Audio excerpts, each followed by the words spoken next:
Hi అండి, ఈరోజు గుత్తి వంకాయ కర్రీ ఎలా చేయాలి ఈజీగానే నేను చెప్పబోతున్నాను. ముందుగా అయితే పల్లీలు 1 కప్పు, అలాగే హోల్ గరం మసాలా, ధనియాలు, దాల్చిన చెక్క, యాలకులు, లవంగాయలు, అనాస పువ్వు, జీలకర్ర వేసాను, అల్లం, వెల్లుల్లి, పచ్చి కొబ్బరి, నువ్వులు వేసుకున్నాను.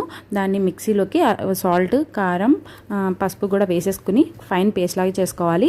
వంకాయల్ని ప్లస్ షేప్లో కట్ చేసుకున్న తర్వాత సాల్ట్ వాటర్లో క్లీన్ చేసుకుని మనం ముందుగా ప్రిపేర్ చేసుకున్న స్టఫింగ్ దాంట్లో పెట్టుకోవాలి. తర్వాత ఆయిల్ వేసుకుని జీలకర్ర, బే లీఫ్ వేసుకుని ఉల్లిపాయలు, కొత్తిమీర కోర్స్గా బ్లైండ్ చేసుకుని అది కూడా కలర్ చేంజ్ అయిన తర్వాత వంకాయలను వేసుకోవాలి.